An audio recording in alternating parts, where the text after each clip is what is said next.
Hello दोस्तों, मैं दिलीप कुमार यादव। आप सभी लोगों का ऑप्टिमम एजुकेशन गाइडेंस पे स्वागत है। आप सभी लोगों को गुड इवनिंग, नमस्कार। तो आज हम स्टार्ट करने वाले हैं ह्यूमन फिजियोलॉजी। जैसा कि आप लोग को थंबनेल से देख के पता चल ही गया होगा कि आज हम डाइजेस्टिव सिस्टम पढ़ने वाले हैं। तो स्टार्ट करते हैं।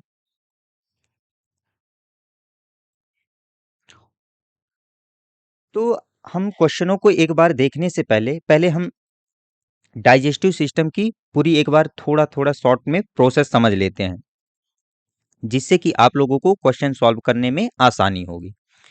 तो हम देखते हैं कि जो हमारा पाचन है, तो भोजन का पाचन कहाँ से स्टार्ट हो जाता है? मुख से स्टार्ट हो जाता है। कहाँ से?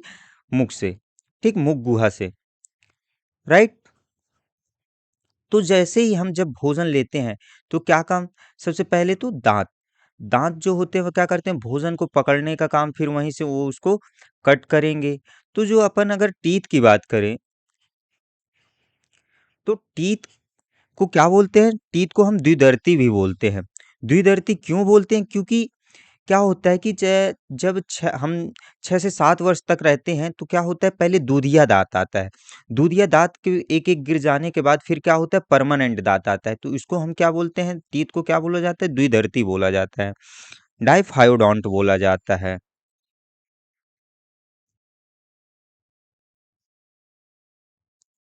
राइट। और अगर बात करें कि जो दूध का सूत्र होता है, दंत सूत्र, तो दंत सूत्र क्या होता है कि 2123 अपॉन 2123। राइट। अब ये बना कैसे, इसको हम देखते हैं, है ना। तो देखो, अपने दांत के कितने भाग होते हैं, कितने पार्ट्स होते हैं? दांत कितने प्रकार से होते हैं? एक हो गया इंसाइजर हो गया, जिसको हम क्या बोलते हैं? कृतंक बोलते हैं। ये क्या काम करता है? ये भोजन को पकड़ने का काम करता है और काटने का काम करता है। जो हमारे सामने के होते हैं दांत, वह क्या कहलाते हैं? कृतंक कहलाते हैं। फिर इसके बाद आता है कौन सा? इंसाइजर के बाद आता है कैनाइन। कैनाइन को क्या बोलते हैं? रदनक बोलते हैं। ये रदनक क्या काम करता है? ये भोजन को चीरने का, फाड़ने का काम करता है। कौन? कैनाइन। कैनाइन के बाद कौन सा आता है? अपना प्रीमोलर। प्रीमोलर, प्रीमोलर क्या काम करता है? इसको हम अग्रचवर्णक बोलते हैं। अग्रचवर्णक। और फिर इसके बाद आता है मोलर। मोलर को क्या बोलते हैं? चवर्णक। तो ये जो अपने ये प्रीमोलर और मोलर, ये क्या करते हैं? भोजन को चबाने का काम करते हैं, पीसने का काम करते हैं। राइट। तो अगर बात पूछ लेता है कभी कि जो कृतंक होते हैं वह कितने दांत पाए जाते हैं, रदनक कितने होते हैं, अगर चवर्णक कितने होते हैं, चवर्णक कितने होते हैं, तो ये दंत सूत्र के हिसाब से हम बता देंगे कि कृतंक कितने होते हैं, रदनक कितने होते हैं, अग्र चवर्णक कितने होते हैं और चवर्णक कितने होते हैं। तो अगर जब कभी पूछ लिया कि कृतंक कितने होते हैं, तो कृतंक अपन बता देंगे दो, चार, चार दूनी, इससे अपन दो से मल्टीप्लाई करेंगे तो कृतंक कितने होते हैं? अपने 8 होते हैं। रदनक कितने होते हैं? एक, दो, दो दूनी 4 हो गया। Two, two, four, four into two हो जाएगा कितना? 8, 8। और चवर्णक की बात करें तो 3, 3, 6, 6 दूनी 12। अब गिनती कर लीजिए कितना आ जाएगा? 8, 4, 12, 12 8, 20, 22, 22 यानी 32 अपने आ गए। अगर ये कब पूछा? ये एक वयस्क के। और अगर बच्चों में दंत सूत्र पूछे तो बच्चों का दंत सूत्र कितना होता है? 2102, 2, 2102। ये किसका होता है? बच्चों का दंत सूत्र होता है। राइट। ये कैसे लिखे हम? इंसाइजर हो गया, कैनाइन हो गया, प्रीमोलर हो गया और ये मोलर हो गया। राइट। तो दांत तो समझ में आ ही गया। और पूछ ले कि स्थाई दांत कितने होते हैं, तो स्थाई परमानेंट जो टीथ होते हैं वह कितने होते हैं? 32 होते हैं। और जो बच्चों के 6 से 7 वर्ष तक की एज में कितने दांत होते हैं? तो 20 होते हैं। राइट। चलो अब अपन बढ़ते हैं अपने डाइजेस्टिव सिस्टम की ओर आते हैं। तो अपन क्या किए कि सबसे पहले मुख से यानी कि सबसे पहले भोजन लिए, तो भोजन लिए तो कहाँ गया? मुख में गया, राइट? तो मुख से ही अपना हमारा जो पाचन है वह स्टार्ट हो जाता है। तो क्या होता है, मुख में क्या पाई जाती है? लार पाई जाती है, सलाइवा। तो सलाइवा में कौन सा एंजाइम पाया जाता है? Ptyalin enzyme. तो टाइलिन एंजाइम वह क्या करता है कि कार्बोहाइड्रेट का वो क्या करता है? पाचन करता है। तो टाइलिन एंजाइम अपनी मुख में कौन सी पाई जा टाइलिन एंजाइम होता है। टाइलिन एंजाइम किसका पाचन करता है? कार्बोहाइड्रेट का। कार्बोहाइड्रेट मतलब जो स्टार्च होता है, स्टार्च को इस किस में तोड़ देता है? माल्टोज में। तो अपना पाचन कहाँ से स्टार्ट हो गया? समझ लिए कि मुख से ही स्टार्ट हो गया, और यहाँ पे क्या बनता है? वो एक लुगदी के समान बन जाता है, जिसको हम क्या बोलते हैं? बोलस बोलते हैं, राइट? फिर जो और बात करें अगर लार, लार तो कैसा होता है? अम्लीय होता है या क्षारीय होता है? तो लार जो होता है अम्लीय होता है, जिसका पीएच मान कितना होता है? 6.8 होता है, राइट? आगे बढ़ते हैं अपन। तो ये जो बोलस है, बोलस अब क्या करेगी? ये ग्रास नली से इसोफेगस से होता हुआ कहाँ जाता है? स्टमक में आता है। तो ईसोफेगस में जब आता है, तो क्या ईसोफेगस में कोई ग्लैंड पाई जाती है? कोई पाचक ग्रंथि पाई जाती है? तो ईसक ईसोफेगस में कोई पाचक ग्रंथि नहीं पाई जाती है। तो जब कोई पाचक ग्रंथि नहीं पाई जाती है, तो मतलब इसमें पाचन नहीं होता है। तो अगर कभी पूछता है कि पाचन किस में नहीं होता है, तो अपना पाचन किस में नहीं होता है? ईसोफेगस पे नहीं होता है, क्योंकि वहाँ पाचन ग्रंथि कोई भी पाचन ग्रंथियाँ नहीं पाई जाती हैं। फिर जो अपना बोलस है वह कहाँ पहुँच जाता है? अमाशय में पहुँचता है, स्टोमक में। तो स्टोमक में क्या होते हैं कि एचसीएल यहाँ उपस्थित होता है और जठर रस, गैस्ट्रिक जूस पाया जाता है। कहाँ? स्टमक पे। तो ये जो अपना एचसीएल है, एचसीएल क्या काम करता है? ये तो सबसे पहले भोजन को सड़ने से बचाने का काम करता है। क्या करता है? भोजन को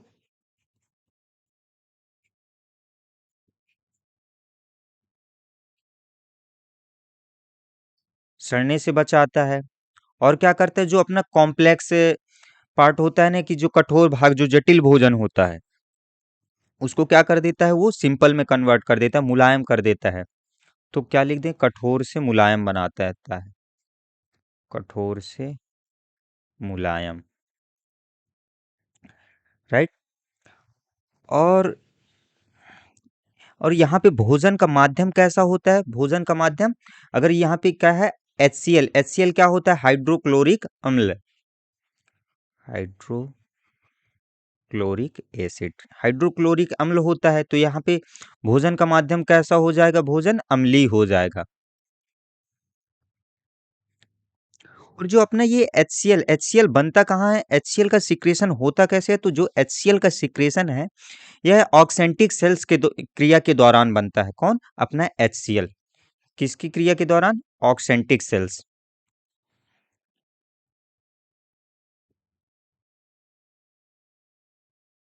ऑक्सेंटिक सेल्स,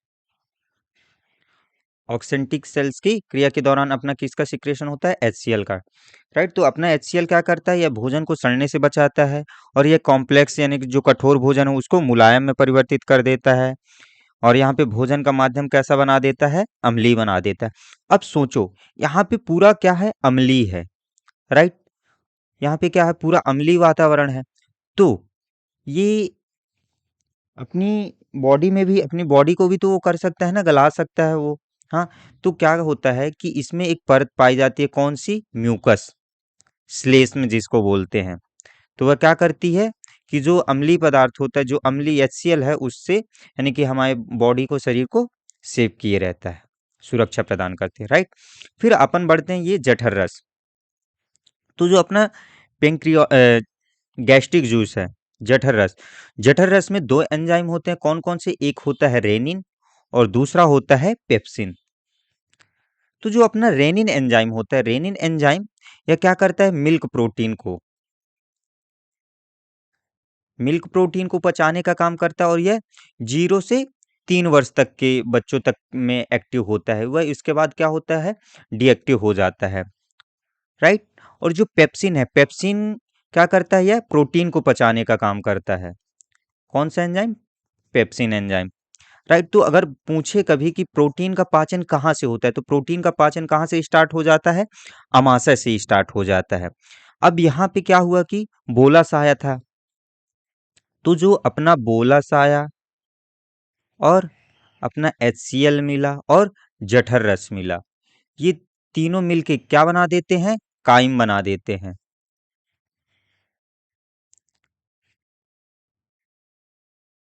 राइट। अब ये काइम, जो अपना ये काइम है, ये काइम कहाँ जाता है? अब ये छोटी आंत में, छोटी आंत में गया, तो छोटी आंत में टू टाइप से ग्लैंड्स पाई जाती हैं छोटी आंत में। कौन कौन सी? एक लीवर हो गई और एक पेंक्रियाज हो गया। एक हो गया अपना लीवर और दूसरा हो गया पेनक्रियाज, अग्नाशय। ठीक। तो जो लीवर है, लीवर में फिर क्या होता है? जो लीवर है अपनी, ये हमारे शरीर की सबसे बड़ी ग्रंथि होती है। कौन? लीवर, यकृत। अब लीवर क्या करती है? इसमें कौन सा रस होता है? पित्त रस, बाइल जूस।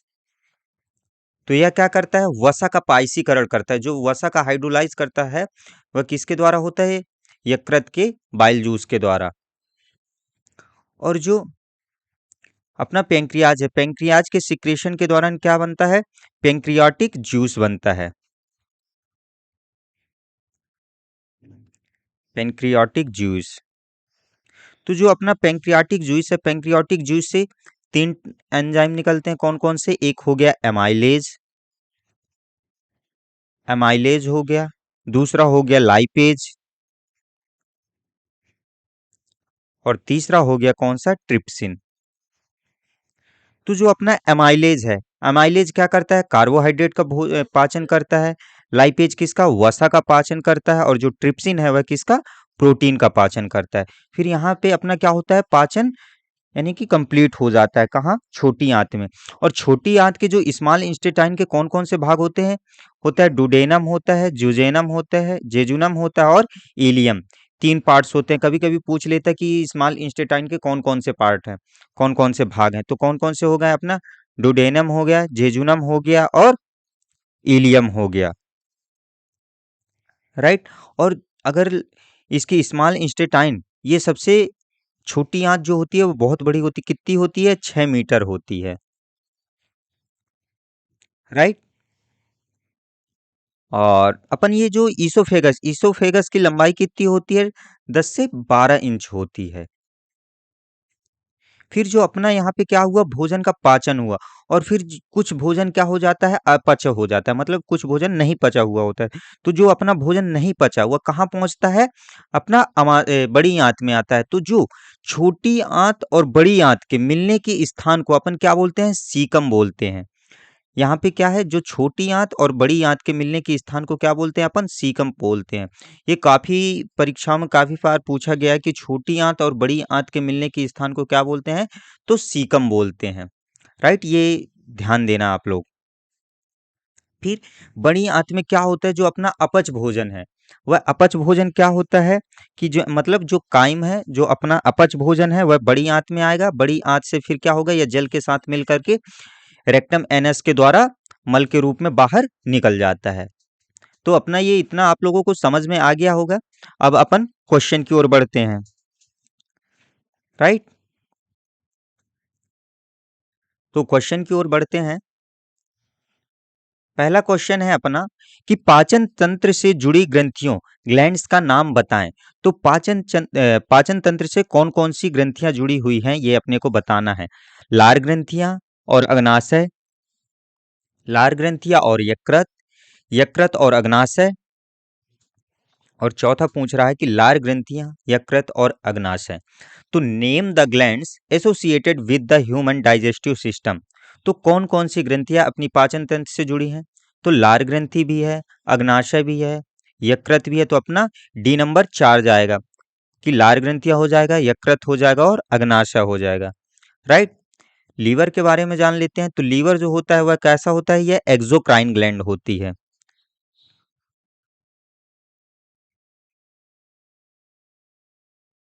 यानी कि शरीर की सबसे और ये इसको शरीर की सबसे बड़ी ग्रंथि होती है।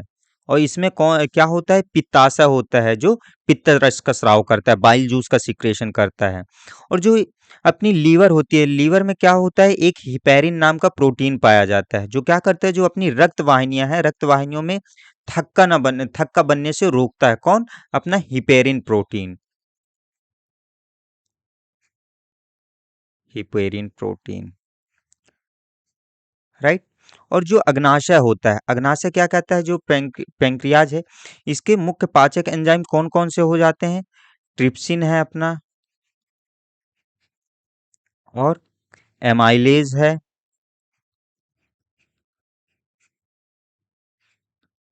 लाइपेज है,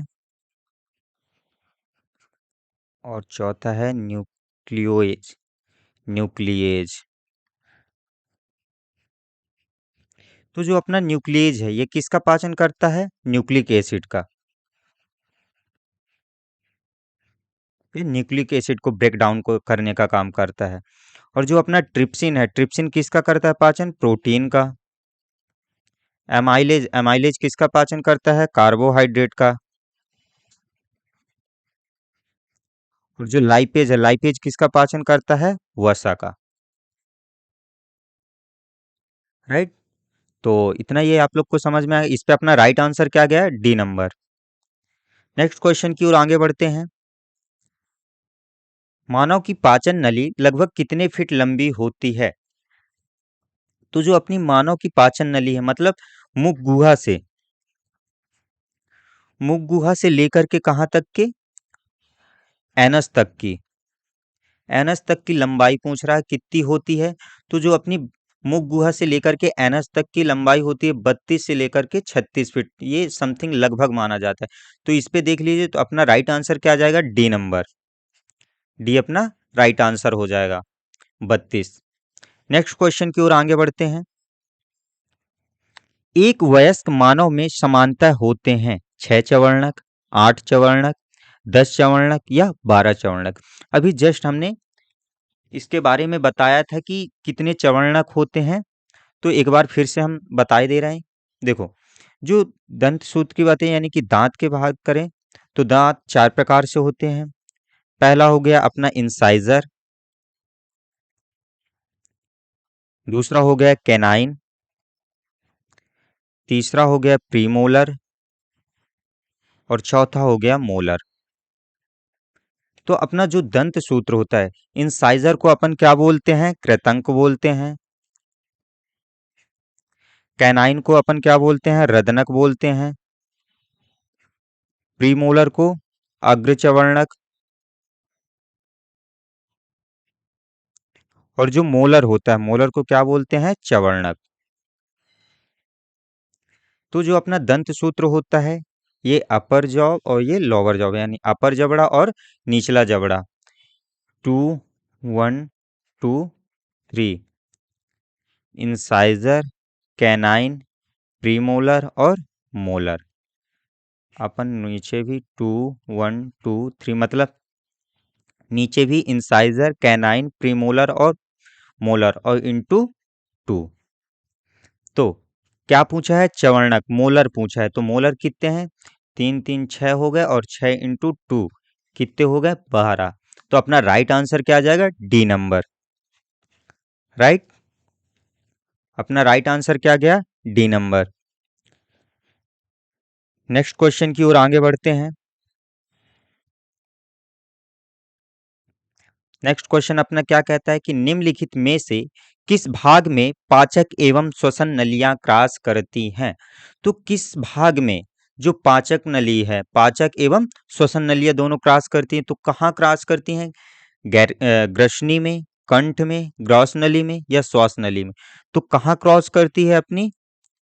तो ए नंबर, ग्रसनी पे।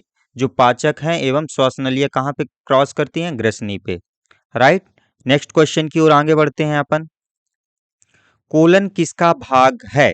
छोटी आंत, बड़ी आंत, ग्रसनी या मलाशय? तो अपन बात किए थे कि छोटी आंत के कौन कौन से भाग होते हैं और बड़ी आंत के कौन कौन से भाग होते हैं। तो जो कोलन है, कोलन किसका भाग है? बड़ी आंत का होता है, लार्ज इंस्टेटाइन का। लार्ज इंस्टेटाइन के कौन कौन से भाग होते हैं?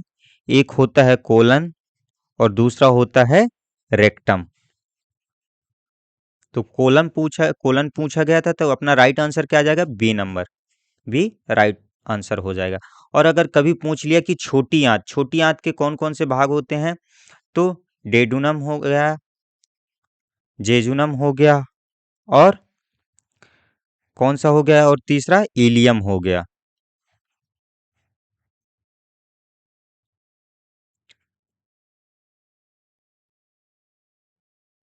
डेडुनम, जेजुनम और इलियम। राइट। नेक्स्ट क्वेश्चन की ओर आगे बढ़ते हैं अब अपन। पेट में भोजन को पचाने के लिए निम्नांकित में से किसकी खास आवश्यकता होती है? तो पेट को भोजन में जो भोजन है, भोजन को पेट में पचाना है, तो वह उसके लिए क्या आवश्यकता होगी? हवा, पानी, एंजाइम या खनिज? क्या आवश्यकता होगी? तो इसको तो आप नॉर्मली बता सकते हो। इस पे अपना राइट आंसर क्या आ जाएगा? ए नंबर। तो अपना राइट आंसर क्या हो जाएगा? सी। राइट। नेक्स्ट क्वेश्चन की ओर आगे बढ़ते हैं अब अपन।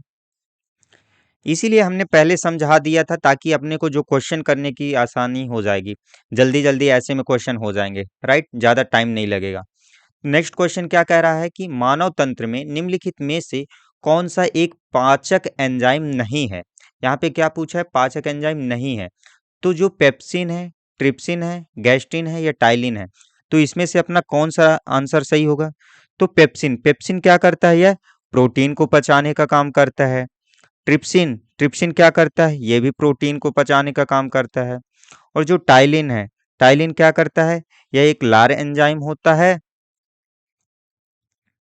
और ये क्या करता है? स्टार्च को माल्टोज में, मतलब कार्बोहाइड्रेट को पचाने का काम करता है। स्टार्च को माल्टोज में ब्रेक डाउन करने का काम करता है। तो इस पे अपना बचा कौन सा? गैस्ट्रिन। तो जो गैस्ट्रिन होता है, यह एक पाचक एंजाइम नहीं होता है। राइट, तो अपना सी आंसर सही गया। नेक्स्ट क्वेश्चन की ओर आगे बढ़ते हैं। नेक्स्ट क्वेश्चन अपना क्या कहता है कि पाचन क्रिया में प्रोटीन निम्नलिखित में से किस पदार्थ में बदल जाते हैं? In the process of digestion proteins are converted into वसा अम्ल, ग्लूकोज, एमिनो एसिड और शर्करा या माल्टेज। तो अगर जो प्रोटीन है, प्रोटीन का पाचन होता है, तो प्रोटीन जब पाचन होता है, तो वह किस में बदल जाता है? एमिनो एसिड में बदल बदल जाता है। तो अपना राइट आंसर क्या आ जाएगा? अमीनो एसिड, सी नंबर, सी अपना राइट आंसर हो जाएगा। राइट। नेक्स्ट क्वेश्चन की ओर आगे। अगर ये शर्करा और ये शुगर, ये सब क्या है? कार्बोहाइड्रेट है। वशाम्ल, तो इनमें तो बदलने की वो है ही नहीं गुंजाइश कोई, है ना? तो अपना राइट आंसर क्या आ जाएगा? C number. नेक्स्ट क्वेश्चन अपना क्या कहता है कि निम्नलिखित में से कौन सा अम्ल अमाशय रस में रहता है? तो अमाशय में हमने बताया था कि अमाशय में कौन सा रस पाया जाता है। अमाशय में कौन कौन से होते हैं? अमाशय में होता है एक HCl और दूसरा जठर रस, यानी गैस्ट्रिक जूस। तो अपना राइट आंसर देख लीजिए। HCl या जठर रस कोई मिल रहा है, तो पहले ही नंबर पे दिया क्या? हाइड्रोक्लोरिक अम्ल, जो HCl का फुल फॉर्म होता है, हाइड्रोक्लोरिक एसिड। तो अपना राइट आंसर क्या आ जाएगा? ए नंबर। तो अमाशय में कौन कौन से होते हैं? HCl और जठर। राइट। नेक्स्ट क्वेश्चन की ओर आगे बढ़ते हैं। निम्न में से किस पाचन अंग में अम्ल होता है? अभी जस्ट हमने अम्ल की बात किया था। तो जो अम्ल होता है, वह किस अंग में होता है? किस पाचन अंग में होता है? स्टमक में, स्मॉल इंस्टेटाइन में, अपेंडिक्स में या कोलन में? तो अभी जस्ट हमने बताया था कि किस में होता है? स्टमक में, अमाशय में। अमाशय में कौन सा अम्ल पाया जाता है? HCl अम्ल, हाइड्रोक्लोरिक अम्ल। तो जो हाइड्रोक्लोरिक अम्ल है, हाइड्रोक्लोरिक अम्ल का सिक्रेशन कहाँ से होता है? जो ऑक्सेंटिक सेल्स होती है, ऑक्सेंटिक सेल्स की क्रिया के दौरान अपना HCl अम्ल बनता है। राइट। नेक्स्ट क्वेश्चन की ओर आगे बढ़ते हैं अपन। नेक्स्ट क्वेश्चन अपना क्या है कि शरीर के किस हिस्से में भोजन अवशोषित होता है? तो जो एब्सॉर्प्शन की क्रिया है, वह किस हिस्से में होती है? छोटी आंत में, बड़ी आंत में, पेट में या यकृत में? तो किसमें होती है? शरीर के किस हिस्से में भोजन अवशोषित होता है? तो कहाँ होता है? स्मॉल इंस्टेटाइन में। तो जो भोजन का अवशोषण होता है तो कहाँ होता है? छोटी आंत में होता है। देखो भोजन के यानी कि जब पाचन के कितने भाग होते हैं? 5 भाग होते हैं। कौन-कौन से? सबसे पहले तो आ जाता है क्या? अंतर्मुखी बोलें या उसको हम अंतर्ग्रहण कहें, ठीक? सबसे पहला आता है अंतर्ग्रहण, दूसरा आता है पाचन। तो वह पाचन जैसे पहले हम भोजन को क्या लिए? अंदर किए, तो अंदर कहाँ से? मुख से ही अपना स्टार्ट किए। स्टार्ट करने के बाद क्या होता है? पाचन होना स्टार्ट हो जाता है। पाचन होने के बाद फिर क्या होता है? पाचन होते-होते वह स्टोमक में आया, स्टोमक में पाचन हुआ, फिर वह कहाँ पहुँचा? छोटी आँत में। छोटी आँत में उसका क्या होता है? अवशोषण होता है। अवशोषण होने के बाद फिर क्या होता है? श्वांगीकरण। श्वांगीकरण मतलब एसाइमिलेशन, मतलब जो है जैसे अपने ग्लूकोज हुआ, एमिनो एसिड हुए, ये फैटी एसिड हुआ, ग्लिसरॉल हुआ या न्यूक्लियोटाइड, ये क्या हुए? पहले ये एसिड में है, फिर ये क्या होते हैं? जैसे ही सेल्स में पहुंचते हैं तो क्या हुआ? ये सेल्स एंजाइम के द्वारा ये क्या करते हैं? अपने मूल अवस्था में पहुंच जाते हैं। जैसे ये अपने ग्लूकोज है वह पहुंच जाएगा कार्बोहाइड्रेट में, जो एमिनो एसिड है वो पहुंच जाएगा प्रोटीन में, फैटी एसिड होगा वो फैट में, वसा में बदल जाते हैं। तो ये क्या क्या कहलाता है? स्वांगीकरण। स्वांगीकरण के बाद अपना क्या आ जाता है? फिर ये मल के रूप में बाहर निकल जाते हैं, मल परित्याग हो जाता है, राइट? तो जो अवशोषण होता है, अवशोषण कहाँ होता है? छोटी आंत में। तो अपना नेक्स्ट राइट आंसर क्या आ जाएगा? छोटी आंत, राइट? नेक्स्ट क्वेश्चन की ओर अब अपन आगे बढ़ते हैं। मानव पाचन तंत्र की प्रक्रिया में शामिल चरणों को सही अनुक्रम में व्यवस्थित कीजिए। अभी जस्ट हमने बताया कि सबसे पहला क्या होता है?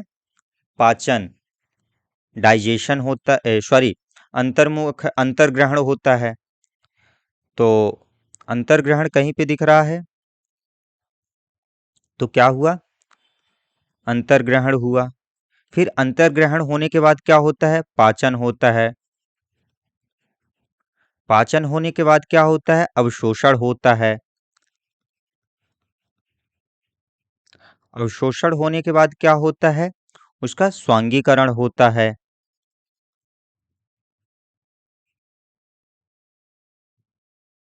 स्वांगीकरण को ही हम अपन क्या बोल देते हैं? आत्मसात होना उसको बोलते हैं। फिर उसके बाद क्या होता है? मल परित्याग मतलब इजेशन हो जाता है, उसका विसर्जन हो जाता है। तो ये क्रम आपको कहाँ दिख रहा है? ये अपना को बी नंबर पे। तो अपना राइट आंसर क्या आ जाएगा? B number, right? Next question की ओर आगे बढ़ते हैं अब अपन। यकृत द्वारा निकाले गए बाइल जूस का क्या काम होता है? तो जो यकृत मतलब लीवर के द्वारा जो अपना कौन सा रस निकलता है? Bile juice. तो जो बाइल जूस क्या काम करता है? देखो अपना स्टोमक में क्या था? भोजन कैसा बना था? अम्लीय माध्यम में था। तो अम्लीय माध्यम से अब कहाँ आता है? छोटी आंत में आता है। छोटी आंत में कौन कौन से रहते हैं? लीवर रहता है और अग्नाशय, पेंक्रियाज। तो ये क्या करते हैं? उसको क्षारी माध्यम में बनाते हैं। तो ये भोजन को क्या करता है? क्षारी बनाता है। तो अपना राइट आंसर क्या आ जाएगा? ए नंबर, राइट? नेक्स्ट क्वेश्चन की ओर आगे बढ़ते हैं। और जो अपना पित्त रस है, बाइल जूस जो होता है, ये कैसा होता है? येलो कलर का। येलो कलर का होता है और इसका जो पीएच होता है, पीएच कितना होता है? 7.8 के अप्रोक्सीमेटली या 8.0 मान लेते हैं, राइट? बाइल जूस का होता है पित्त रस का पीएच। नेक्स्ट क्वेश्चन की ओर आगे बढ़ते हैं अपन। शरीर के किस अंग में प्रोटीन का पाचन शुरू होता है? तो हमने बताया था जब पाचन की पूरा बता रहे थे कि जो प्रोटीन का पाचन है वह कहाँ से स्टार्ट हो जाता है? तो अमाशय में। तो स्टमक, सॉरी अमाशय, हाँ, पेट में उसका वो हो जाता है, पाचन स्टार्ट हो जाता है प्रोटीन में, प्रोटीन का पाचन। तो अपना राइट आंसर क्या आ जाएगा? Stomach, B number, right? Next question की ओर आगे बढ़ते हैं अब अपन। निम्नलिखित में से मानव पाचन तंत्र के भागों के संयोजन का वह कौन सा समुच्चय है जो कोई पाचन कार्य नहीं करता है? तो जो पाचन कार्य नहीं करता है वह आपको क्रम बताना है। कौन सा ऐसा समुच्चय है जो पाचन कार्य नहीं करता है? तो कौन सा हो जाएगा? तो अपना हो जाएगा ए नंबर। क्यों? क्योंकि जो अपनी फेरिंग्स है, ग्रेस्का है, ये नहीं करती। बृहदान्त मतलब लार्ज इंस्टेटाइन नहीं करती हैं, और रेक्टम, तो अपना ए अपना राइट आंसर हो जाएगा। मुख गुहिका बक्कल कैविटी में, अपना ओरल कैविटी में होता है ग्रेस्का। बृहदान्त, है ना? क्योंकि मुख गुहिका में होता है, तो अपना ये तो गलत हो गया। मुख गुहिका बृहदान्त मलाशय, यहाँ पे भी मुख गुहिका, यहाँ पे भी मुख गुहिका, तो ये अपने यानी कि क्रम नहीं मिल रहा। ये अपने तीनों क्या है, इनमें पाचन नहीं होता है। तो अपना राइट आंसर क्या आ जाएगा? ए नंबर। राइट, नेक्स्ट क्वेश्चन की ओर आगे बढ़ते हैं अब अपन। आहार नाल का वह कौन सा भाग है जो यकृत से पित्त रस ग्रहण करके इसे पित्ताशय में संग्रहित करता है? तो ये तो है कि लीवर से कौन सा रस निकलता है? बाइल जूस निकलता है। तो वह पित्ताशय में संग्रहित करता है। तो ऐसा कौन सा अंग है भाई, कौन सा भाग है जो पित्ताशय में संग्रहित करता है? स्मॉल इंस्टेटाइन, या पेंक्रियाज, या स्टोमक? तो कौन करता है? हाँ, तो जो यकृत से पित्त रस ग्रहण करके पित्ताशय में संग्रहित करता है, लीवर कहाँ पाया जाता है? स्मॉल इंस्टेटाइन में। तो कहाँ, कौन करेगा? स्मॉल इंस्टेटाइन थी, क्षुद्रांत। अपना ए नंबर राइट आंसर हो जाएगा। राइट, नेक्स्ट क्वेश्चन की ओर आगे बढ़ते हैं अब अपन।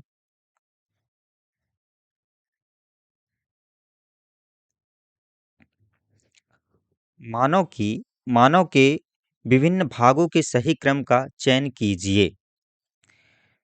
तो सबसे पहले मानव की आहार नाल के विभिन्न भागों के सही क्रम का चयन कीजिए। तो इसमें सही क्रम कौन सा होगा अपना? सबसे पहले अपना जो भोजन है वह कहाँ आता है? मुख में आया। माउथ से फिर कहाँ गया? फेरिंग्स में। फिर उसके बाद अमाशय, अमाशय से बाद छोटी आंत में, छोटी आंत से बड़ी आंत, बड़ी आंत से बाहर निकल गया। तो इसमें कौन सा अपना राइट आंसर जाएगा? C number. राइट, तो इस पे अपना कौन सा हो जाएगा? C number. मुख, मुख से ग्रेसिका, फिर अमाशय, अमाशय से क्षुद्रांत, फिर बृहदान्त। राइट, नेक्स्ट क्वेश्चन की ओर आगे बढ़ते हैं अब अपन।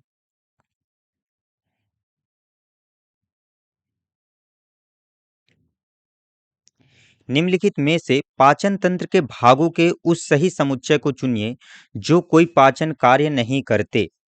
तो अभी पाचन कार्य नहीं करते का अभी एक समुच्चय हमने किया था।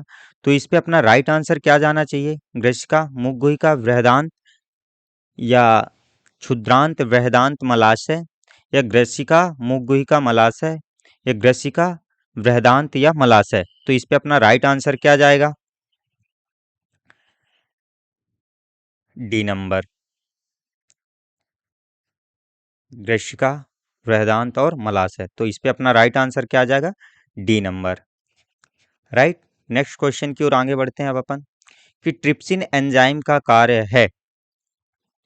तो जो ट्रिप्सिन एंजाइम है, ट्रिप्सिन एंजाइम क्या काम करती है? प्रोटीन का ग्रहणी के अम्लीय माध्यम में पाचन, या प्रोटीन का आंत के क्षारीय माध्यम में पाचन, या प्रोटीन का अमाशय के अम्लीय माध्यम में पाचन, या उपरोक्त में से कोई नहीं? तो जो अपनी ट्रिप्सिन होती है, ट्रिप्सिन क्या करती है कि जो प्रोटीन का अमाशय के अम्लीय माध्यम में पाचन करती है। कौन? Trypsin enzyme. नेक्स्ट क्वेश्चन की ओर आगे बढ़ते हैं। नेक्स्ट क्वेश्चन अपना क्या है, कि यदि किसी कारणवश हमारी आंतरिक उपकला की पैराइटल सेल्स आंशिक रूप से अक्रिय हो जाएं, तो निम्नलिखित में से क्या प्रभाव पड़ेगा? तो अगर हमारी पैराइटल सेल्स क्या हो जाएं? अक्रिय हो जाएं, डीएक्टिव हो जाएं, तो क्या प्रभाव पड़ेगा? कि अग्नाशयी एंजाइम तथा मुख्य रूप से ट्रिप्सिन एवं लाइपेज प्रभावी रूप से कार्य नहीं कर पाएंगे, या अमाशय का पीएच एकाएक कम हो जाएगा, या सी स्टीएप्सिन अधिक प्रभावी हो जाएगा, या पेप्सिन द्वारा प्रोटीन्स का प्रोटीएज तथा पेप्टोन्स में जल अपघटन ठीक से नहीं हो पाएगा। तो इसमें क्या होगा कि अगर हमारी पेराइटल सेल्स क्या हो जाएंगी? डीएक्टिव हो जाएंगी, इनएक्टिव हो जाएंगी, तो क्या होगा कि प्रोटीन का पाचन, यानी कि जो प्रोटीन का हाइड्रोलाइज होगा वह सही तरीके से जो प्रोटीएज और पेप्टोन्स में नहीं हो पाएगा, तो अपना डी सही आंसर होगा, राइट। तो इस पे अपना सही आंसर क्या होगा, D number, right. Next question की ओर आगे बढ़ते हैं कि सूची एक को सूची दो से सुमेलित कीजिए। सूची एक में क्या दिया गया है, आपको पित्त दिया है, लार दिया है, अमाशय रस दिया है, अग्नाशय रस, और सूची दो सेकंड में उनके पीएच मान दिए हुए हैं, तो आपको बताना है। तो बाइल जूस का यानी कि बाइल जूस पित्त रस का पीएच कितना होता है, ये कहाँ पाया जाता है, जो अपना बाइल जूस है ये किस में होता है, पित्रस मतलब यकृत से निकलता है, और यकृत में कैसा होता है, क्षारीय माध्यम होता है लीवर में। तो इसका पीएच मान हमने बताया था कितना होता है, 7.8 से अप्रोक्सीमेटली 8.0। तो इस पे अपना राइट आंसर क्या आ जाएगा, ए का 2 हो जाएगा, राइट। लार कैसा होता है, अम्लीय माध्यम यानी क्षारीय होता है, सॉरी अम्लीय। तो ये इसका पीएच कितना होता है, 6.4 से लेके 6.8 तक। तो बी का क्या हो जाएगा, 4 हो जाएगा।